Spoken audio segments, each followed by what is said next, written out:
ठिकाणी काल घटना घडल्या आणि विधान भवनाच्या आवारात झालेली मारहाण दोन कार्यकर्त्यांमध्ये, दोन पक्षाच्या कार्यकर्त्यांमध्ये, आमदारांमध्ये पण असं आमदारांच्या कार्यकर्त्यांमध्ये टोळी युद्ध आहे, गँगवॉर आहे. काल विधान भवनात जो प्रकार घडला हा फक्त दुर्दैवी नाही, दुःखद नाही, धक्कादायक नाही, तर महाराष्ट्राच्या संस्कृतीला लाज आणणार आहे. मुख्यमंत्री देवेंद्र फडणवीस यांचं एक विधान माझ्या लक्षात आहे की मी महाराष्ट्राची संस्कृती जपेन, संस्कृती बदलू देणार नाही वगैरे वगैरे वगैरे. पण महाराष्ट्राच्या संस्कृतीला त्यांच्या कारकिर्दीमध्ये रोज डाग लागतो आहे, अनेक मार्गांना लागतो आहे. मग भ्रष्टाचार असेल, व्यभिचार असेल, हनी ट्रॅप असेल, रोज आमदार निवासमध्ये टॉवेल गँग असेल, हां, मंत्री पैशाच्या बॅगा घेऊन बसलेले आहेत, कारवाई होत नाही. मोकाचे आरोपी, खुनाचे आरोपी, दाऊदचे हस्तक हे पक्षात घेतले जात आहेत, त्यांच्या विधिमंडळात घेतले जात आहेत. ही या महाराष्ट्राची संस्कृती आहे. हे मला देवेंद्र फडणवीसांना विचारायचं. ही राष्ट्रीय स्वयंसेवक संघाची संस्कृती आहे. ज्या संस्कारातून ते आलेले आहेत त्या संस्कारात हे सगळं बसतंय का जे त्यांच्या राज्यात सध्या सुरू आहे. आणि मुख्यमंत्री म्हणून ते खाली मान घालून बसलेले आहेत. द्रौपदीचं वस्त्रहरण सुरू असताना धर्मराज ज्याप्रमाणे खाली मान घालून बसले होते त्या भूमिकेमध्ये देवेंद्र फडणवीस आहे. म्हणजे वस्त्रहरणाला पांडवांचं पाठबळ होतं, पांडव कमजोर होते म्हणून द्रौपदीचं वस्त्रहरण उघड्या डोळ्याने ते पाहत होते. द्रौपदीला जुगारावर लावणाऱ्यांची ही जी एक संस्कृती या देशात तेव्हा निर्माण झाली होती, मला वाटतं भारतीय जनता पक्ष आणि त्यांचे नेते उघड्या डोळ्यानं महाराष्ट्राचं वस्त्रहरण पाहत आहेत आणि त्याला सर्वस्वी जबाबदार ते आहेत, कारण ते जुगाराच्या अड्ड्यावर बसले आहेत. महाराष्ट्राच्या विधानसभेत काल काय घडलं? काल गँगवॉर झालं, विधान भवनात गँगवॉर झाले. मी सभागृहात म्हणत नाही, विधान भवनामध्ये गँग होती. परिसराला आपण भवन म्हणतो. विधान भवनामध्ये काल टोळी युद्ध झालं. खुनातले, मोकाचे आरोपी, दरोड्यातले आरोपी काल विधान भवनाच्या लॉबीत होते. कोणी आणले त्यांना? काय कारवाई झाली? कालची घटना पाहिल्यावरती शिवसेनेचं हे स्पष्ट मत झालं की महाराष्ट्रामध्ये राष्ट्रपती राजवटच लागायला पाहिजे. ह्यांना हे राज्य नियंत्रणामध्ये ठेवता येत नाही. हे गुंडांचं राज्य झालं आहे. जर हे इतर कोणाचं राज्यात झालं असतं, कोणी अन्य मुख्यमंत्री असता, तर हेच देवेंद्र फडणवीस विधान भवनाच्या पायरीवर येऊन किंचाळले असते, हे सरकार बरखास्त करा, इथे राष्ट्रपती राजवट लावा. मग काय त्यांना असं वाटत नाही का? त्यांनी आत्मचिंतन केलं तर त्यांना कळेल की माझं राज्य हे आता राष्ट्रपती राजवट लावण्याच्या लायकीचं झालेलं आहे. दोन आमदारांचे समर्थक म्हणत नाही मी त्यांना, समर्थक अशा प्रकारचे हल्लाबोल करत नाहीत. भाजपच्या आमदारांबरोबर जे लोक होते काल, त्यांचा रेकॉर्ड तपासा ना तुम्ही. त्यांचे रेकॉर्ड समोर आलेले आहेत ना. त्यातले किती मोकाचे आरोपी आहेत. मोकाचे आरोपी दाऊद इब्राहिमचे हस्तक हे विधिमंडळाच्या आवारात तुमच्या राज्यात यायला लागलेले आहेत. उद्या ते विधानसभेत जातील, लक्षात घ्या. आणि अशा प्रकारचं गँगवॉर हे सभागृहात होईल आणि त्याला भारतीय जनता पक्ष उत्तेजन देईल. गेल्या 2 महिन्यामध्ये महाराष्ट्रातल्या भारतीय जनता पक्षात ज्या लोकांची भरती झालेली आहे, ही भरती पूर्वी जी गुंडांची भरती व्हायची, अंडरवर्ल्डमध्ये भरती व्हायची ठिकठिकाणी, आम्ही पाहिलं आहे ते, त्या पद्धतीची भरती आहे. त्या पद्धती हा जो हनी ट्रॅप प्रकरण सध्या चाललं आहे नाशिक आणि इतरत्र, त्याच्यावरती देवेंद्रजी काय बोललेत का? त्यांनी बोलायला हवं. नाना पटोले असतील, जयंतराव पाटील असतील, विधान परिषदेमध्ये अंबादास दानवे असतील, अनिल परब असतील, प्रत्येकाने हा विषय विधिमंडळात मांडला. त्याच्यावरती सरकारचं मत काय आहे? कालच्या घटनेबद्दल सरकारचं मत काय आहे? ह्या लोकांना विधानसभेत विरोधी पक्षनेता त्यासाठीच नको आहे. या सगळ्या मुद्द्यावर तो आवाज उठेल विधिमंडळामध्ये आणि सरकारला जाब विचारेल. म्हणूनच ते विरोधी पक्षनेता होऊ देत नाहीत विधानसभेत. माझी मागणी आहे की राज्यपालांनी जर ते खरोखर घटनेचे संविधानाचे रखवालदार असतील या राज्यात, तर त्यांनी कालच्या घटनेचा अहवाल गृह मंत्रालयाला पाठवून राष्ट्रपती राजवटीची शिफारस करायलाच हवी. गुंडटोळ्या विधानसभेपर्यंत पोचल्या. विधानसभेच्या दाराच्या बाहेर काल फक्त चाकू, सुरे आणि हत्यारं बाहेर काढायची गरज होती आणि काल त्यांच्याकडे त्यांच्या गाड्यांमध्ये अशा प्रकारची हत्यारं होती. मोकाच्या आरोपीकडे ही माझी माहिती आहे. ही हत्यारं होती सगळी आणि जितेंद्र आव्हाडांना मारण्याचा कट होता ही सुद्धा पक्की माहिती आहे. पण रावसाहेब, आमदारांच्या शिस्तीचं काय किंवा विधान भवनात होत असलेल्या गर्दीचं काय? मी शक्यतो कमी जातो. मी आजच सकाळी माझे आमदार भाऊ आहेत सुनील राऊत आणि माझ्याकडे सकाळी आमदार मिलिंद नार्वेकर आले होते. मी त्यांच्याशी सुद्धा बोललो की मला आतमध्ये जाता येत नव्हतं. माझ्यासारख्या वरिष्ठ खासदाराला मुख्य गेटपासून पायरीपर्यंत, पायरीपासून सगळ्या लॉब्या, हे आमदार खासदार नव्हते, हे कोणी आणलेले लोक आहेत आतमध्ये. मला गर्दीतून मार्ग काढून आतमध्ये जावं लागलं. विरोधी पक्ष नेत्याच्या दालनापर्यंत जाता येत नव्हतं मला, रस्ता मिळत नव्हता मला. इतकी गच्च लॉबी भरली आहे. कोण आहे ते लोक? 280 आमदार आहेत विधानसभेचे, काही अधिकारी आहेत आणि विधान परिषदेचे आमदार आहेत 60. त्याच्या व्यतिरिक्त ही जी कालची गर्दी होती ही कोणाची गर्दी आहे? ही दलालांची गर्दी. कुठे दलाल आहेत? राज्यसभा आणि लोकसभेत मी 25 वर्ष आहे संसदेमध्ये. संसदेच्या काळामध्ये खासदारांच्या पीएला सुद्धा आतमध्ये त्या लॉबीत मुख्य दरवाजातून प्रवेश मिळत नाही. शिस्त तिथे आम्ही ठेवली. सुरुवातीला आम्ही विरोध केला या गोष्टीला की असं कसं काय, पण नंतर आपल्या लक्षात आलं की ही शिस्त आवश्यक आहे. जर आम्हाला काम करायचं असेल आतमध्ये तर फालतू गर्दी संसद भवनामध्ये असता कामा नये. पण ज्या पद्धतीचं काल मी हे सगळं पाहिलं चित्र गर्दीचं, हे नियंत्रणाच्या बाहेर आहे देवेंद्र फडणवीसांच्या. त्यांच्याकडलं गृह खातं फक्त विरोधी पक्षांना त्रास देण्यासाठीच आहे, राज्याला आमदारांना शिस्त लावण्यासाठी नाही. याचं कारण असं आहे की हे टोळी युद्धातले लोक आहेत सगळे त्यांच्याबरोबरचे. ही टीम फडणवीस आहे ना, या टीम फडणवीसचीच चौकशी व्हायला पाहिजे. त्यांच्याकडून हे नियंत्रण होणार नाही. गुंडांना नियंत्रण करणं शक्य नाही आणि तुमच्यामध्ये ह्यांना गोळ्या घालण्याची क्षमता नाही. काल मोकाचे आरोपी जर तुमच्या दालनापर्यंत पोचलेले आहेत, ते कोण आहेत? ही नावं तुम्हाला माहीत आहेत. काय कारवाई केली तुम्ही? एक आमदार रात्री 1 वाजता येऊन आव्हाड, हे आंदोलन त्यांना करावं लागतं आहे काही गोष्टीसाठी. हे जे भाजपचे आमदार आहेत सन्माननीय, त्यांची भाषा काय आहे? मग शरद पवार साहेब त्यांच्या कुटुंबाविषयीची भाषा काय आहे? आमच्या सगळ्यांविषयी ती जे वक्तव्य करतात, मग उद्धव ठाकरे साहेब असतील, अन्य कोणी असतील, त्यांच्याविषयी त्यांची भाषा काय आहे? तुम्ही संस्कृतीच्या गोष्टी करतायत ना देवेंद्र फडणवीस, मग त्यांना आपल्या आमदारांच्या जिभेला लगाम घालता येत ना. तुम्ही टीका जरूर करा, पण गेल्या काही दिवसामध्ये हा सद्गृहस्थ सन्माननीय आमदार तुमचा, पवार साहेबांचं कुटुंब असेल किंवा आमच्यासारखे लोक असतील, ठाकरे कुटुंब असेल, हा इतर नेते असतील, त्यांच्याविषयी कोणत्या भाषेमध्ये हा बोलतो आहे? कौटुंबिक असतील, अमुक असतील, अनेक विषयांवर बोलतो.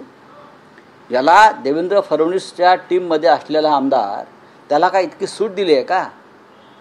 मला व्यक्तिगत टीका करायची नाही, पण तुम्ही महाराष्ट्रामध्ये ज्यांनी एक योगदान दिलेलं आहे राज्य घडवण्यामध्ये, मग ते ठाकरे कुटुंब असेल, पवार कुटुंब असेल, अन्य कोणी असतील, त्यांच्याविषयी कोणत्या भाषेमध्ये बोलते आणि भाजपचे लोक टाळ्या वाजवत आहेत? या भाजपचं योगदान काय या महाराष्ट्र घडवण्यामध्ये? मला सांगा जरा. याच गुंड टोळ्या घेऊन तुम्ही राज्य करताय ना. हां, हे ठग आहे सगळे. नाही, पण राऊतसाहेब दोन्ही बाजूनी संकेत मिळत होते. पडळकर आणि आव्हाड एकमेकांवर ज्या पद्धतीनं मग हे गृह खात्याचं काम नाही का? शेरेबाजी हे गृह खात्याचं, पोलिसांचं काम नाही का? हे देवेंद्र फडणवीस गृहमंत्री म्हणून त्यांचं काम नाही का? हे संसदीय कार्यमंत्री, विधानसभा अध्यक्षांचं काम नाही का? की परिस्थिती नियंत्रणाबाहेर जाऊ शकते हे त्यांना कळत नव्हतं का? काम काय आहे त्यांचं? हेच काम आहे ना. गृह खात्याचं काम काय आहे? सुरक्षा व्यवस्थेचं काम काय विधिमंडळातल्या? सांगा ना मला. म्हणजेच मी म्हणतो की कायदा सुव्यवस्था ही पूर्णपणे अपयशी आहे. गृहमंत्री अपयशी आहेत, त्यांचं सरकार अपयशी आहे. गुंड टोळ्यात त्यांनीच पोचलेल्या आहेत. त्याच्यामुळे त्या त्यांच्या नियंत्रणाखाली नाही आहेत. रोज 5-10 गुंड हे प्रवेश करून घेत आहेत. प्रवेश करण्यासाठी त्यांच्यावरचे गुन्हे काढले जात आहेत. नाशिकला पहा, भाजपात प्रवेश करायचे आहेत म्हणून आधीचे गुन्हे ताबडतोब रद्द केले जात आहेत. अशा या ठगांचं नेतृत्व या राज्यात कोण करत आहे? मुख्यमंत्री देवेंद्र फडणवीस, गृहमंत्री देवेंद्र फडणवीस, चंद्रशेखर बावनकुळे आणि भाजपचे सध्याचे अध्यक्ष रवींद्र चव्हाण हे अशा ठगांचं नेतृत्व करत आहेत. लक्षात घ्या. हे बोलायला गोड आहेत, आतून काळे कुट्ट आहेत.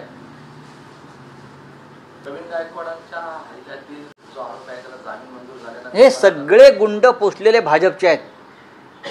हे सगळे मोकाचे आरोपी, खुनातले आरोपी, बलात्कारातले आरोपी सगळे भारतीय जनता पक्षामध्ये आहेत. आणि काल ते विधिमंडळाच्या आवारात होते. हत्यार बंद होते आणि त्यांना आमदाराचा खूनच करायचा होता. हे तुम्हाला मी आत्ता सांगतो. रावसाहेब, महाराष्ट्राच्या राजकारणातली आणखी एक घटना आहे की उद्धव ठाकरेंनी काल मुख्यमंत्री देवेंद्र फडणवीस यांची भेट घेतली. बंद दाराआड त्यांची जवळपास 20 मिनिटं दोघांमध्येही चर्चा झाली.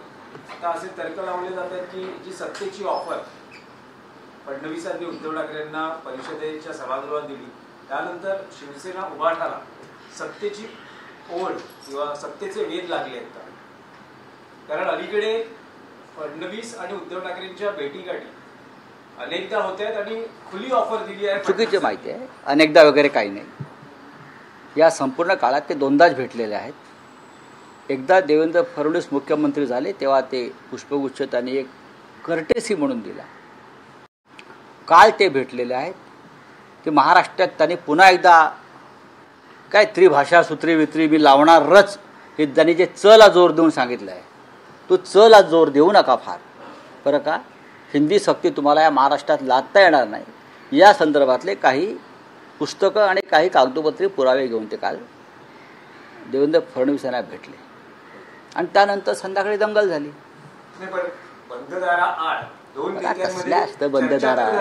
कसलं बंद दाराआड चर्चा? बंद दाराची चर्चा काय राहते का? आतल्या आत एवढा फटी असतात आणि एवढे लोक बाहेर बसलेले असतात. आणि बंद दाराआड चर्चा काय मानणारे देवेंद्र फडणवीस आहेत का? बंद दाराआड चर्चा अमित शहा बरोबर पण झाली होती ना. बंद दाराआड चर्चा मातोश्रीमध्ये अमित शहाबरोबर झाली होती की. माझं त्या बंद दाराआडच्या चर्चेवरती अजिबात विश्वास नाही. मी माझं व्यक्तिगत मत सांगतो. या बंद दाराआडच्या चर्चेला काही अर्थ नसतो. आतमध्ये काय चहा पितात की एकमेकांना मिठा मारतात की टाळ्या देत आहेत हे कोणाला कळत नाही. बाहेरून काही सांगायचं असेल तर सांगू द्या. आता अमित शहांची आणि उद्धव ठाकरे यांची बंद दाराआड चर्चेचा मी साक्षीदार आहे.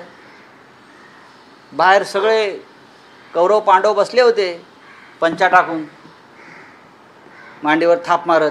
नाही, पण महाविकास आघाडी सरकार असताना मोदी आणि ठाकरेंची दिल्लीत पंतप्रधानांच्या मी तेच तर म्हणतोय ना. अरे बंद दाराआड चर्चेला काय अर्थ असतो का? असं म्हणतात की उद्धव ठाकरे यायला तयार होते. अत्यंत चुकीचं आहे. आम्ही कधी भारतीय जनता पक्षाबरोबर जाणार नाही. ज्या भारतीय जनता पक्षानं हिंदू हृदय सम्राट शिवसेना प्रमुख बाळासाहेब ठाकरे यांचा पक्ष स्वतःच्या स्वार्थासाठी फोडून हा पक्ष आणि चिन्ह चोरांच्या हातात दिलं आणि ते चोर तुमच्या मांडीला मांडी लावून बसले आहेत, अशा भारतीय जनता पक्षाबरोबर शिवसेना जाईल हा विचार म्हणजे एक भ्रष्ट विचार आहे. अजिबात नाही. बरं चाललं आहे आमचं, अजून बरं होईल. ह्या गुंडांच्या टोळ्या चालवणाऱ्या लोकांबरोबर आम्ही कशाला जायचं? उद्धव ठाकरे भेटले ना राज्याच्या कामासाठी. जर मुख्यमंत्री महोदयांच्या दालनामध्ये माजी मुख्यमंत्री भेटले असतील किंवा शिवसेना पक्षप्रमुख भेटले असतील, तर त्यात चुकीचं काय आहे? तुम्ही त्यातले वेगळे अर्थ का काढताय? अजिबात यापुढे कधीही शक्य नाही की त्या हा विषय बोलिए बोलिए बोलिए। सर, दो आमदानी कार्यकर्ता झगड़ा कर चुके हैं। विधानसभा की जो गरिमा है उसमें सवाल उठ रहा है सर, किस तरीके से? विधानसभा की जो साख है वो मिट्टी में मिलाने का काम देवेंद्र फडणवीस जी के नेतृत्व में जो सरकार चल रही है वो सरकार ने किया है। महाराष्ट्र में गुंडाराज चल रहा है। एमएलए हॉस्टल में खुलेआम एक टॉवेल गैंग घूम रही है एमएलए की, वो भी सरकार की है। मंत्री जो होते हैं वो पैसे के बड़े बड़े थैले लेकर बैठते हैं, वो वीडियो पर दिख रहा है। प्रवीण गायकवाड़ जैसे एक सामाजिक कार्यकर्ता के ऊपर खुलेआम हमला होता है। सभी गुंडे इस राज्य के जमा करके बीजेपी में शामिल हो रही है। ये होने के बाद आप क्या उम्मीद करते हैं कि विधानसभा में क्या होगा? ये गुंडों की टोली विधानसभा तक पहुंच गई और मुख्यमंत्री जो गृहमंत्री भी है उसको चैलेंज देकर वहाँ गैंग वॉर किया। महाराष्ट्र में पहली बार हुआ है कि विधान भवन में अंदर जाकर हथियार बंद लोग गैंग वॉर करते हैं, एक दूसरे को मारने की कोशिश करते हैं। एनसीपी के एमएलए जितेंद्र आव्हाड की हत्या करने का बहुत बड़ा षड्यंत्र कल था। क्या कर रहे देवेंद्र फडणवीस? किसके लोग थे? जो लोग अंदर घुस गए थे लॉबी में, वो सब हत्या बलात्कार के आरोपी थे, मकोका के आरोपी थे छूटे हुए। उनके गाड़ी में हथियार थे। कैसे आ गए अंदर ये लोग? तो उसका मतलब आपका गृह मंत्रालय पूरी तरह से फेल है, लॉ एंड ऑर्डर फेल है। महाराष्ट्र फिट केस है राष्ट्रपति शासन के लिए। राष्ट्रपति शासन के लिए महाराष्ट्र फिट केस है। अगर ये हमारी सरकार होती तो यही देवेंद्र फडणवीस दिल्ली में जाकर हंगामा करते कि राष्ट्रपति शासन लगाइए। और आप क्या कर रहे हो? आत्मचिंतन करिए, क्या हो रहा है महाराष्ट्र में। आप गुंडों की टोली चला रहे हो। ये गुंडा राज बनाया महाराष्ट्र को आपने। हनी ट्रैप को लेकर लगातार सवाल उठाए जा रहे हैं, पर सरकार इस पर चुप रह सकती है। हनी ट्रैप में बीजेपी के लोग फंसे हैं। हनी ट्रैप नासिक में जो एक चल रहा है, दर दिन लोग सवाल पूछ रहे हैं। नाना पटोले पूछ रहे हैं, अनिल परब, अंबादास दानवे, बड़े बड़े हमारे नेता है, हमारे साथी हैं, दर दिन सवाल पूछ रहे हैं वहाँ जाकर असेंबली में और काउंसिल में। मुख्यमंत्री जवाब नहीं दे पा रहे, इसलिए कि सब उनके लोग फंसे, उनके अधिकारी, उनके खास टीम फडणवीस के खास लोग अंदर फंसे उसमें है, तो जवाब नहीं दे पा रहे लोग। यह हमारी महाराष्ट्र की प्रतिमा हो गई है। उद्धव ठाकरे कल के दौरे के बारे में बताने वाले थे आज से। उद्धव ठाकरे जी दिल्ली में जाएंगे, सभी नेताओं के साथ उनकी बैठक होगी। मैं आपको तारीख जल्दी बता दूंगा। राहुल साहेब, महाराष्ट्राचे मुख्यमंत्री असं म्हणतात की त्रिभाषा सूत्र हे लागू होणारच। डॉक्टर नरेंद्र जाधव समितीच्या अहवालाची मुख्यमंत्री प्रतीक्षा करतायत आणि त्यांचं असं म्हणणं आहे की इंग्रजी भाषेला पायघड्या आणि भारतीय भाषांना विरोध करायचा हे सहन केलं जाणार नाही। बघा, देवेंद्र फडणवीस यांचा अभ्यास कच्चा आहे। ते वकील जरूर आहेत। इंग्रजी भाषा ही जगाची ज्ञानभाषा आहे। तुम्हाला या देशाचं डबकं करायचं असेल तर मग तुम्ही इतर अनेक भाषा आहेत त्या भाषेमध्ये हात देत चालवा। जगाची ज्ञानभाषा इंग्रजीला कुठे विरोध होत नाही। जपान आणि चीनने सुद्धा इंग्रजी स्वीकारली आहे महाशय, बरं। आणि हिंदीला कोणी विरोध केलेलाच नाही आहे। ते काय सांगतायत? हिंदीला आत्ता बी हिंदीमध्ये बोललो ना। शालेय शिक्षणात हिंदीची सक्ती नको एवढा पुरता मुद्दा मर्यादित आहे। RSSचा अजेंडा आमच्यावर थोपवायचा नाही मिस्टर फडणवीस। इथे मराठी राजभाषा मातृभाषा राहणार, इंग्रजी राहील। तिसरी भाषा ही आपल्या मर्जीप्रमाणे विद्यार्थ्यांनी पालकांनी स्वीकारावी, हे आमचं त्रिभाषा सूत्र आहे। राज ठाकरे आणि उद्धव ठाकरे ह्या दोन प्रमुख नेत्यांनी महाराष्ट्रात येऊन जी जागृती केलेली आहे ती कायम आहे। तुम्ही आगीशी खेळू नका या प्रश्नावर आणि आम्हाला धमक्याही देऊ नका। मी लावणारच, बरं का। ज्यांनी ज्यांनी महाराष्ट्रामध्ये चवर जोर देऊन धमक्या द्यायचा प्रयत्न केला, करणारच, तर तो च आहे ना, फार महत्त्वाचं आहे महाराष्ट्रातलं. आम्ही बोललो होतो ना, मुंबईसह संयुक्त महाराष्ट्र होणारच. झाला. तुम्ही नका च लावू आम्हाला. आम्हाला च कुठे लावायचा माहिती आहे. कि वो लाके नहीं रहेंगे फिर बात कौन बोले? फडणवीस कह रहे हैं। लाकर दिखाइए, लाकर दिखाए, आपका मुख्यमंत्री पद बर्खास्त हो जाएगा. ये महाराष्ट्र है भाई, आप महाराष्ट्र के मुख्यमंत्री हो. राहुल साहेब, काल विधानसभेत उपमुख्यमंत्री एकनाथ शिंदे भाषण करताना असं म्हणाले की दिनोने जर तोंड उघडलं तर अनेकांचा मोर्या होईल. मग होऊ दे ना, होऊ दे. काल तुमचं तोंड कसं पाण्यासारखं झालं होतं जेव्हा उद्धव ठाकरे तुम्हाला नमक हराम, ऐसा फरामोश, निर्लज्ज हे तुमच्या तोंडावर बोलले ना. कोणाचा थोबडा खाली उतरला होता आणि कोणाच्या दाढीला आग लागली होती काल. बघा, हे जे लांडगे आहेत ना, लांडगे, त्यांनी लांडग्यासारखं करत राहावं. ही सगळे लांडगे आहेत, यांनी उगाच वाघाच्या डरकाळ्या फोडण्याचा प्रयत्न करू नये.